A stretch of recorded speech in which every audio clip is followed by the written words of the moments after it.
Você vai ouvir agora uma palavra de fé com o pastor Francisco Ramos. Na primeira carta aos Coríntios.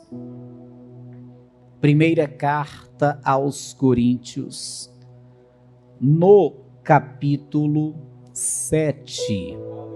Aleluias! Louvado seja o nome do Senhor.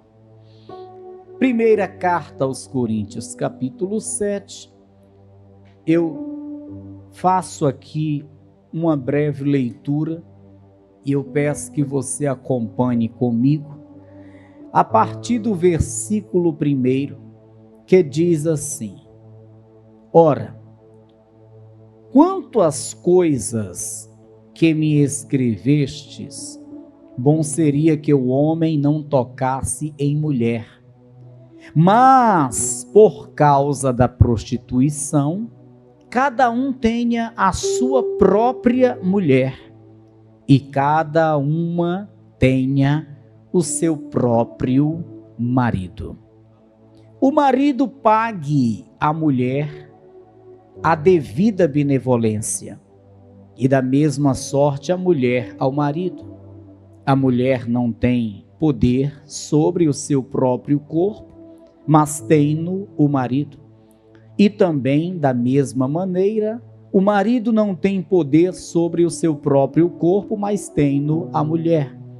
Não vos defraudeis um ao outro, senão por consentimento mútuo, por algum tempo, para vos aplicardes à oração, e depois ajuntai-vos outra vez, para que Satanás vos não tente pela vossa incontinência. Somente até aí. Levante assim a sua mão e peça ao Senhor que fale com a sua vida. Maravilhoso Deus, eterno e soberano Pai, a tua palavra será, Deus, ministrada.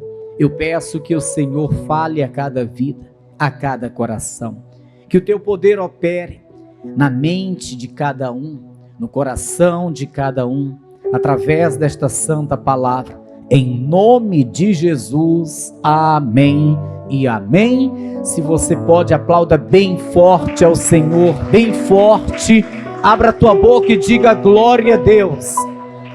Tome o teu assento. Como o tema da mensagem de hoje está aqui, o segundo, né? Eu deixo justamente o que está ali, a importância do sexo no casamento. Amados irmãos, você sabe que há um tabu. Muitas pessoas se envergonham de falar somente o nome sexo.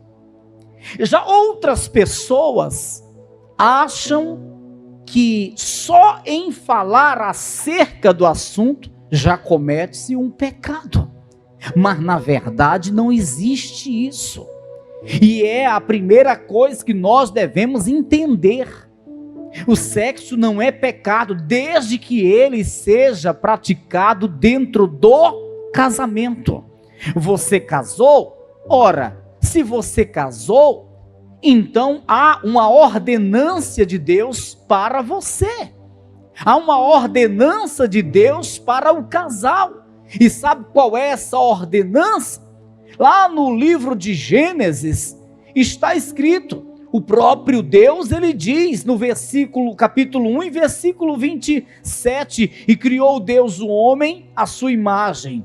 A imagem de Deus o criou, macho e fêmea os criou. Aí Deus diz, a palavra diz, e Deus os abençoou, e Deus lhes disse, frutificai e multiplicai-vos e enchei a terra. Então o que Deus está dizendo para o homem? Deus está dando uma ordem, e esta é a primeira ordem que o homem recebe de Deus desde que ele é criado. A primeira ordem que o homem tem que procriar. O homem tem que procriar. tem que haver a procriação. E como que isso vai acontecer se não existir a prática sexual? Amém, pessoal? Então é uma coisa que é determinada pelo próprio Deus. Não existe pecado no sexo dentro do casamento, porque fora do casamento é fornicação, é prostituição, mas dentro do casamento não existe pecado nisso. Porque se Deus está mandando que o homem ele frutifique, se Deus está mandando que o homem ele se multiplique, que ele encha a terra, então naturalmente Deus está dizendo: pratiquem o sexo. Porque não há uma outra forma de haver a procriação, se não for por meio da prática sexual. Amém, pessoal? Então, esse tabu tem que ser quebrado, sabe? Aquela questão do homem imaginar que é pecado estar tendo sexo com a sua esposa mais de uma vez por semana, ou então a mulher, ela imaginar que é pecado satisfazer o desejo do seu marido com a prática sexual com frequência. Isso tem que ser quebrado, esse tabu, porque não há pecado nisso. Volto a dizer, desde que seja dentro do casamento. Amém, pessoal? E aí eu pergunto para os casais que aqui estão: a sua vida sexual está sadia? Tem que estar, porque se não estiver, vai afetar o casamento. Você sabia disso? Se não existir entre o casal uma vida sexual sadia, se não existir entre o casal uma vida sexual fervorosa, isso pode afetar seriamente ao matrimônio, ao casamento. E aí, amados irmãos, eu quero já deixar outra coisa bem esclarecida aqui: o sexo não é apenas para a procriação. O sexo não é apenas para a procriação. Nós entendemos que Deus quer que o homem venha se multiplicar. Para isso é necessário que o homem ele venha praticar o sexo, conforme aqui nós estamos falando, conforme aqui nós estamos ministrando. Mas o sexo é para que haja uma outra coisa dentro do casamento, além da procriação. Sabe o que é? A intimidade do casal. Imagina só, um camarada casa, passa 10 anos casado, nunca tem relação sexual com a sua esposa. Quando que houve a intimidade? Não tem. O casal não teve prazer, não existiu prazer carnal. E isso não é bom. Não é bom. Porque daqui a pouco nós vamos para o outro texto, e lá no outro texto nós vamos saber por que não é bom. Não há essa relação dentro do casamento. O prazer carnal não existe entre o casal. Aí começa a vir os desejos pecaminosos. O diabo começa a lançar os pensamentos ruins, o diabo começa a lançar as setas ruins. Aí é onde vai se formar o pecado. Então o sexo é para que haja procriação, mas também para que haja intimidade na relação, para que o prazer venha existir para ambas as partes dentro do casamento. Nós vamos voltar lá para o texto que nós lemos inicialmente, e o interessante é que quem fala mais de sexo na Bíblia é quem nunca casou. Que coisa interessante. O apóstolo Paulo, ele nunca casou, e ele explica direitinho como que o casamento tem que ser, como que o casal tem que se comportar com relação a este assunto. Que coisa interessante. Agora me diga se isso não é algo divino. Porque ele não está falando de experiência própria que teve, ele está falando de algo que recebe de Deus para comunicar. Ele não está subindo em um altar e dando uma palestra, ó, tem que ser assim, eu digo por experiência própria, não, porque ele nunca casou. Por isso que ele inicia o texto, conforme nós já lemos e vamos ler novamente, dizendo assim, ó, capítulo 7, 1 Coríntios, capítulo 7, versículo 1. Ora, quanto às coisas que me escreveste, bom seria que o homem não tocasse em mulher, porque ele vivia sem mulher. E ele vai dizer outra coisa no versículo 2, mas por causa da prostituição, cada um tenha a sua própria mulher, e cada uma tenha o seu próprio marido. Ele vai começar a explicar por que tem que haver a união entre o homem e a mulher. E ele vai entrar nesse assunto do sexo dentro do casamento. Primeiro ele diz, bom seria era que o homem não tocasse em mulher. Só que há um risco muito grande se o homem for viver assim. Então, para que não exista esse risco, é bom que o homem tenha a sua mulher, é bom que a mulher tenha o seu homem, para que não haja o risco da prostituição. Então é bom que casem mesmo, mas casar para quê? Para formarem uma família? Sim, também. Para que haja a procriação? Sim, também. Mas sobretudo, aqui dentro do contexto, nós entendemos para que os dois se satisfaçam, para que os dois carnalmente tenham o prazer, e assim não haverá o risco da prostituição. Que coisa interessante. No versículo 2, torno a ler, mas por causa da prostituição, cada um tenha a sua própria mulher e cada um tenha o seu próprio marido. Aí ele vai falar no 3 assim, o marido pague à mulher a sua devida benevolência e da mesma sorte a mulher ao marido. O versículo seguinte completa esse que nós acabamos de ler. A mulher não tem poder sobre o seu próprio corpo, mas tem-no o marido.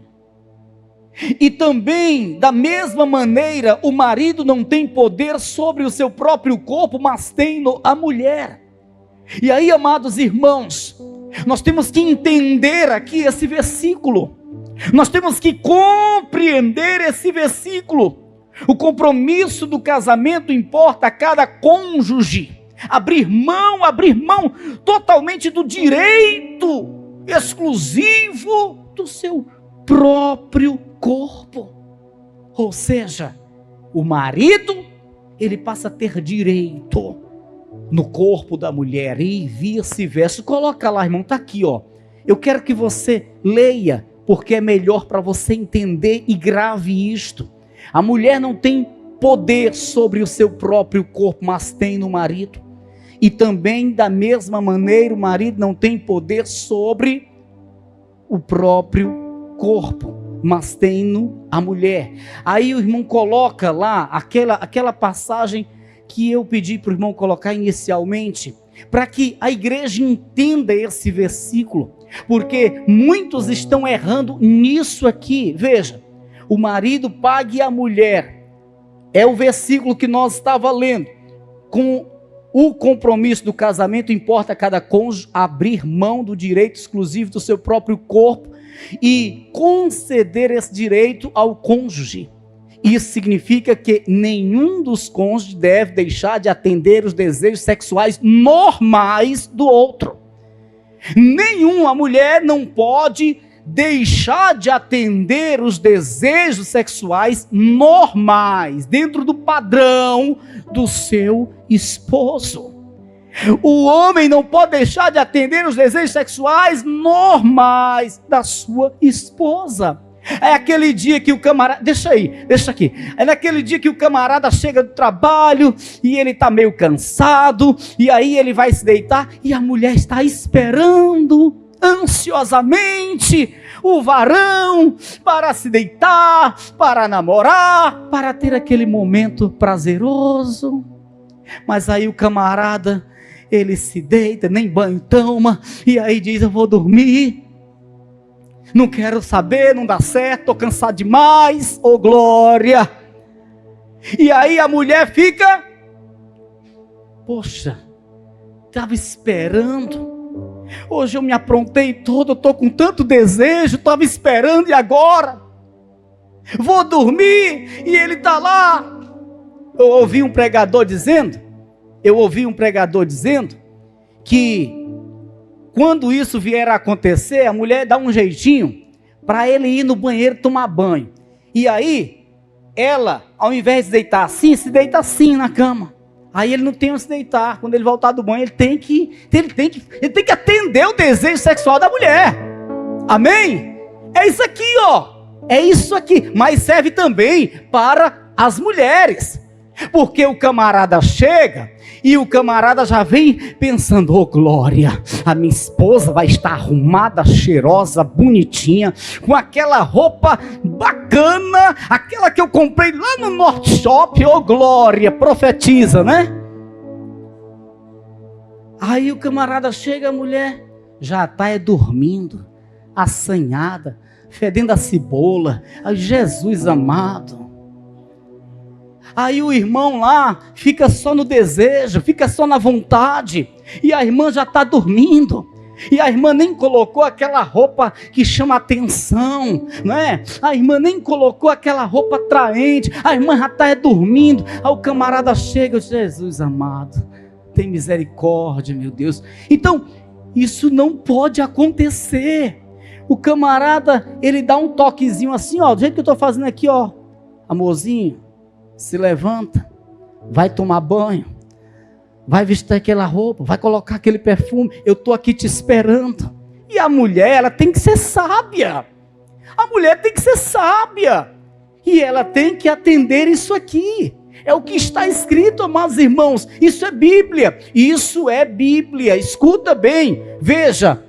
Tem o versículo, tem a explicação. Isso significa que nenhum dos cônjuges deve deixar de atender os desejos sexuais normais do outro. Tais desejos dentro do casamento são naturais e providos por Deus. Providos por Deus. Ei, louvado seja Deus. Escuta. Louvado seja Deus se o teu marido tiver desejo sexual por você, irmã. Louvado seja Deus se a tua mulher, escute irmão, tiver desejo sexual por você. Esse desejo vem de Deus.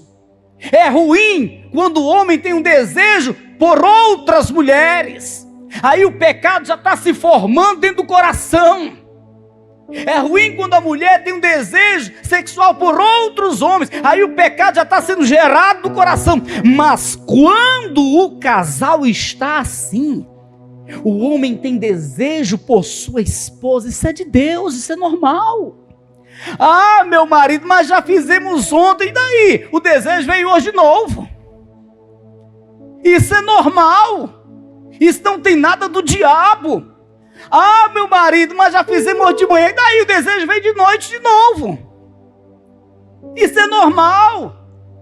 O homem que tem o desejo pela sua própria mulher, isso é normal, isso é algo que vem de Deus. Eu quero ter 90 anos, a minha esposa 90 anos, e um ter desejo. Não sei se com 90 anos vai ter mais alguma coisa, né, irmão? Né? Mas só que enquanto existe esse desejo entre o casal, isso é maravilhoso, isso é de Deus.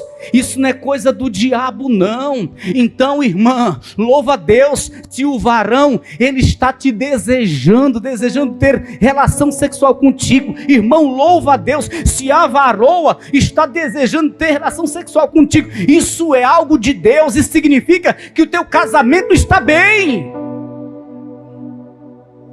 Isso significa que o teu casamento está bem. Então, atende o desejo do varão. Atende o desejo da varoa. Não deixa o varão ficar triste, não. Não deixa a varoa ficar lá cabisbaixa. Não, atende o desejo dele, atende o desejo dela, porque esse desejo é o próprio Deus que coloca entre o casal. Veja, isso significa que nenhum dos cônjuges deve deixar de atender os desejos sexuais normais um do outro. Tais desejos dentro do casamento são naturais e providos por Deus. E evadir-se da responsabilidade de satisfazer as necessidades maritais do outro cônjuge é expor o casamento às tentações de Satanás. Você está entendendo? Aí o camarada, ele sente o desejo, mas a irmã não quer.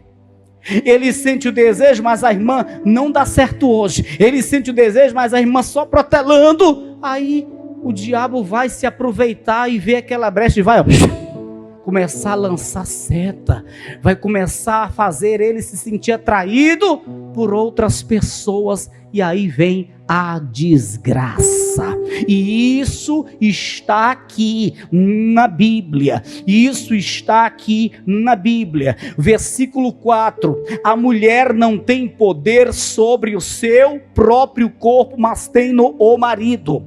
E também da mesma maneira, o marido não tem poder sobre o seu próprio corpo, mas tem no a mulher. Versículo 5. Não vos defraudeis um ao outro, senão por consentimento mútuo. O que é isso, pastor? Escuta, quem aqui gosta de se consagrar? Quando você se consagra, é normal que você venha se abster do sexo. Afinal de contas, o sexo é um prazer carnal, que dentro do casamento não é pecado. Mas isso vai interferir na tua consagração, porque você está se consagrando justamente para sacrificar os desejos da carne e se santificar ao Senhor. Então o que se faz? Quando um está querendo entrar em propósito de consagração, então conversa, entra no consenso, os dois estão de acordo, vamos fazer uma semana de consagração, vamos jejuar por uma semana, por uma causa, e durante esse período, não vamos praticar o sexo. Amém? É isto que o versículo aqui está ensinando. Tem que haver o consentimento mútuo. Agora, se o camarada, eu estou subindo o monte, é um mês, não, é o jejum de Moisés, é igual Moisés, é 40 dias, mulher, não olhe nem para mim, eu só quero que a minha pele resplandeça, mas enquanto isso está abrindo uma brecha terrível para o diabo, e vice-versa. Meu filho, não me procure, é 40 dias me consagrando, não me procure, por favor, não olhe nem para mim, eu não vou nem tomar banho nesses 40 dias. Glória! Aí ela está se consagrando, está se enchendo do poder, e está deixando uma brecha terrível para o diabo agir, e depois que aconteceu uma desgraça no casamento, não tem que dizer, meu Deus, por que isso aconteceu? Por quê? Porque não entendeu esse versículo, porque não entendeu essa palavra. Tem que haver o consenso.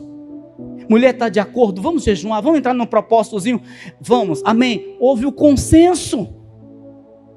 Não houve o consenso, então não foge dessa palavra, não. Não houve o consenso, então, meu amado irmão, você tem que atender o desejo da tua esposa quando ela quiser, e vice-versa. Se há o consenso, então os dois estão de acordo, vamos se abster da prática sexual e vamos nos consagrar ao Senhor. Amém, irmãos? Amém, irmãos?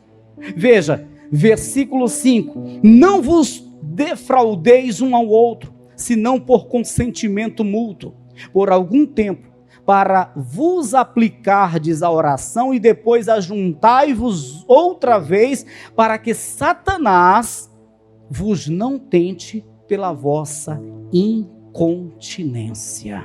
Amém? Veja, uma pessoa disse assim, isso faz tempo, foi em um encontro de casais que nós fazíamos sempre, com frequência, em um buffet, isso há uns 12 anos atrás, e uma pessoa, que a gente dava as oportunidades para os casais, e uma pessoa perguntou se era normal no sentido de dizer, será que não é pecado todas as noites nós praticarmos o sexo? Poxa, os dois querem, é dentro do casamento, existe o desejo, por que tem pecado aí? Não tem, não existe o pecado nisso, é uma coisa sadia. Eu digo que quanto mais o casal ele se une, quanto mais o casal está bem, quanto mais o casamento está bem, mais o desejo sexual vai existir entre o casal. Quando não existe esse desejo sexual de um para com o outro, é porque o casamento não está bem. É porque o casamento não está bem. Salvo, porém, se vier a acontecer o caso de alguma enfermidade de ambas as partes, que aí tanto um como o outro tem que compreender. Mas não existe nenhuma enfermidade, algo que possa impedir a prática sexual, algo que possa comprometer a prática sexual, e não está havendo desejo de ambas as partes, então o casamento não está bem. E se isso porventura estiver acontecendo hoje com alguém aqui, faz o seguinte, senta, conversa, entra em um diálogo, chama para orar, entra num propósito. Sabe por que muitos casamentos hoje são divididos, são separados, são destruídos?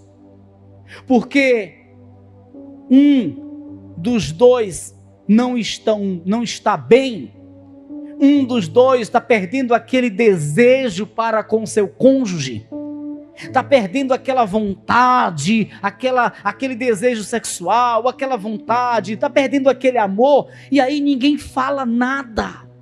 Se alguém percebe que está fugindo do coração amor, se alguém percebe que está fugindo do coração esse desejo sexual para com o cônjuge, então faz o seguinte, senta os dois, conversa, vamos orar para Deus restaurar, vamos orar para Deus colocar por terra todo o laço do inimigo, vamos orar para Deus novamente alimentar o nosso desejo sexual, para Deus abençoar o nosso matrimônio, o nosso leito. Tem que existir isso.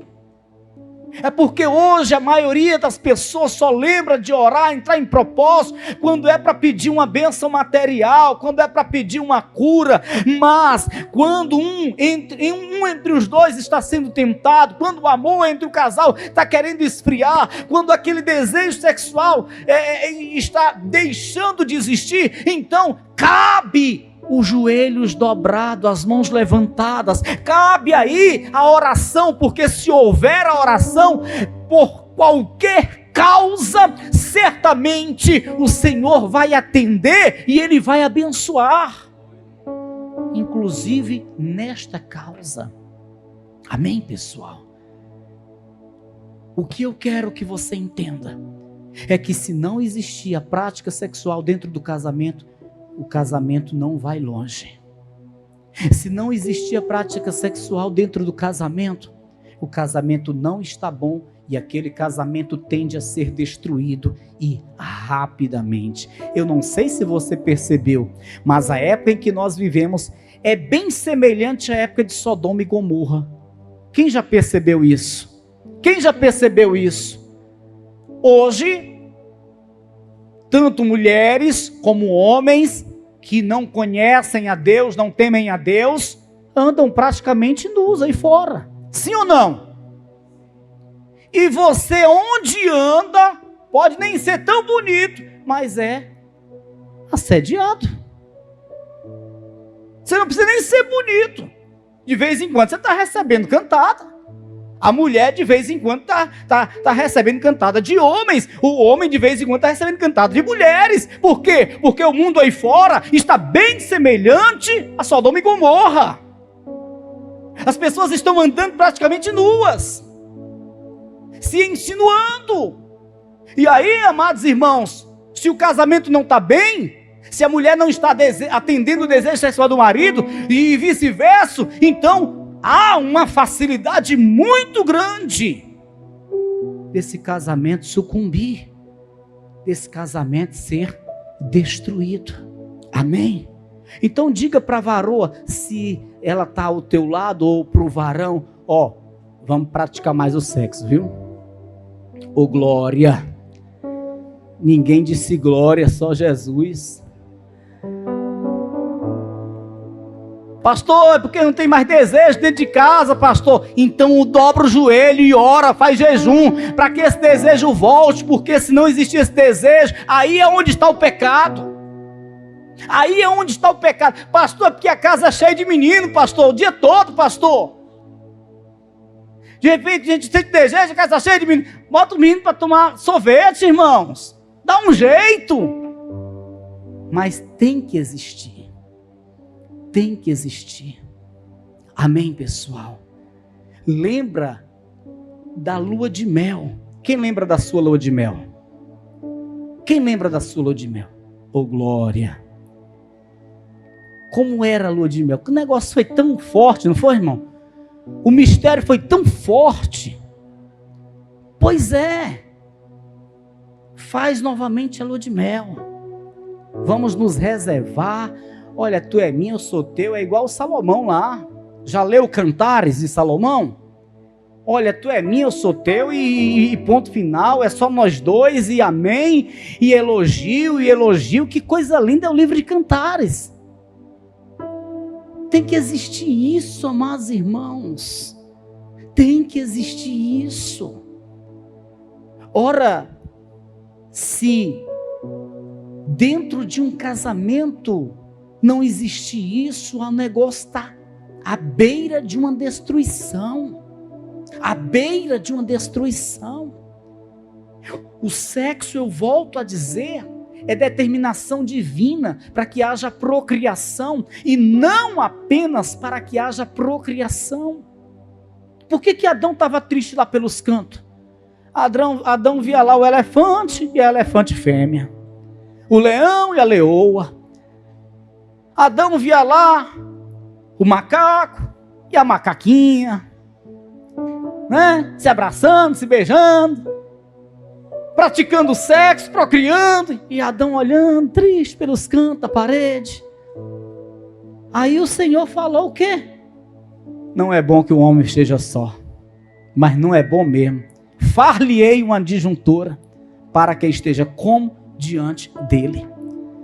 Adão estava lá desconsolado, vendo as coisas, o leão lá em cima da leoa, o macaquinho lá abraçando com a macaquinha, e ele lá.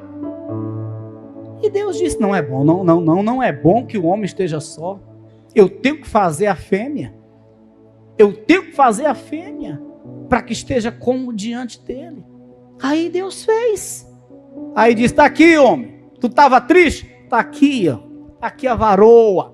Perfeita. Está aqui. Agora, multiplicai-vos, enchei a terra. Por que a gente sempre profetiza 10 filhos, 20 filhos, 30 filhos? Deus diz, enchei a terra, amém, irmãos? Deus diz, está aqui, homem, comecem a praticar o sexo. Seja feliz, Adão, seja feliz.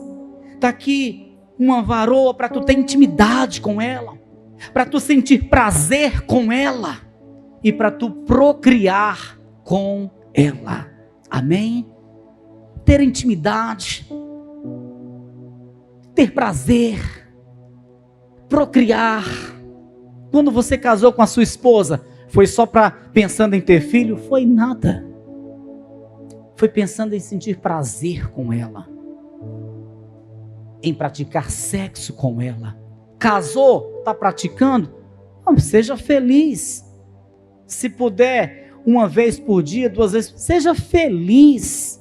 O que não pode é deixar de existir a prática sexual dentro do casamento. Amém, pessoal? Isso deixando de existir é uma brecha, não, eu vou dizer, é uma porta aberta para o inimigo entrar. Diga graças a Deus. Veja, nós já vamos finalizar, não vamos entrar em detalhes, teríamos muitos detalhes para falarmos, poderíamos abordar alguns versículos aqui do livro de Cantares que dá detalhes, mas nós não vamos entrar em detalhes, porque tem pastor que prega sobre isso e já deixa de ser uma pregação para ser uma aula, e isso não convém. Mas o que você deve entender é que tem que existir o sexo e existir com fartura dentro do casamento. Amém, pessoal?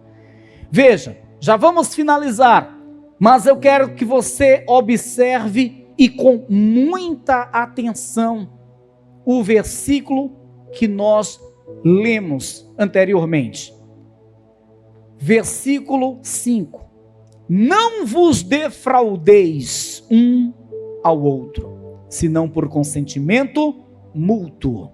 Vamos orar, vamos jejuar com a concordância, vamos nos abster do sexo. Não houve a concordância, não, a varoa não quer abrir mão do sexo, então, meu irmão, entra no jejum, fala para Deus, Senhor, eu vou me jejuar um dia, porque eu não posso fazer uma sequência de jejum, porque a minha esposa, ela não concordou. Deus, Ele entende isso. É melhor que venha a haver o atrito entre o casamento, porque assim nem as orações Deus vai receber. Amém? Não vos defraudeis um ao outro, senão por consentimento mútuo, por algum tempo, para vos aplicardes à oração, e depois ajuntai-vos outra vez, para que Satanás vos não tente pela vossa incontinência. Amém? Diga, eu não vou negar sexo à minha esposa. Diga, eu não vou negar sexo ao meu esposo. Diga, o meu corpo é da minha esposa. Diga, o meu corpo é do meu esposo. Diga, eu vou atender os desejos sexuais do meu cônjuge. Amém? Tem gente dizendo, fala papai, oh glória, aleluia, se coloca de pé em nome de Jesus, aleluia.